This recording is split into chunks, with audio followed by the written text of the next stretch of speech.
Bonjour tout le monde, comment allez-vous aujourd'hui? Si c'est la première fois que vous me voyez en vidéo, faites-moi un petit coucou.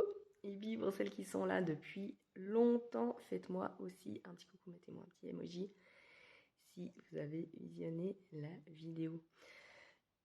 J'avais envie qu'on parle aujourd'hui de deuil, de relation, parce que ce que j'ai remarqué, c'est que très souvent, on utilise la fin d'une relation contre nous et on utilise l'excuse du deuil.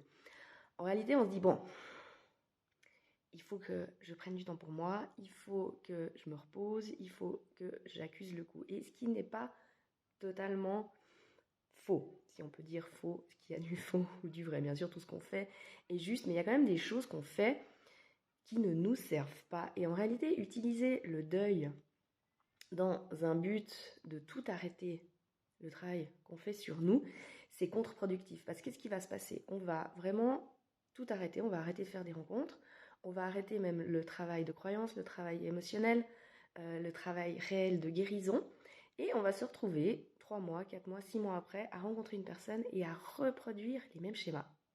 Parce qu'on n'a pas fait ce deuil de manière objective, de manière à réellement aller évaluer qu'est-ce qui s'est passé, pourquoi la relation s'est terminée, quels ont été les warnings que j'ai pas voulu écouter, quelles ont été mes pensées sur moi, sur lui. Et excusez-moi.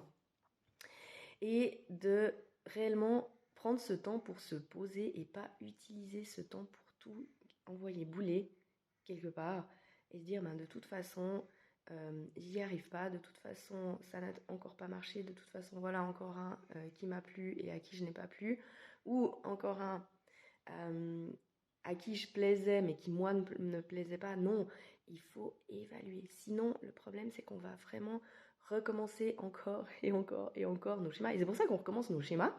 C'est parce qu'on ne prend pas ce temps, parce que on reste encore dans cette illusion. Et oui, ce serait tellement chouette que ce soit comme ça, que bim, l'amour, ça nous arrive au coin de la rue et ça dure toute une vie. Mais la réalité nous montre que non.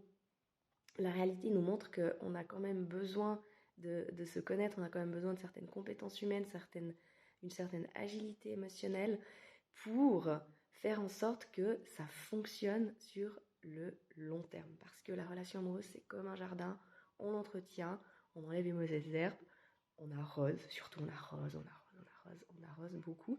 Et ces deuils de relation, c'est réellement une opportunité pour se dire, bah, en fait, j'ai avancé dans mon schéma amoureux, comment je peux avancer de manière à progresser, de manière à m'élever, à me recalibrer sur ce que je désire réellement. Partagez-moi en commentaire, vous, ce que vous faites quand vous avez un deuil de relation.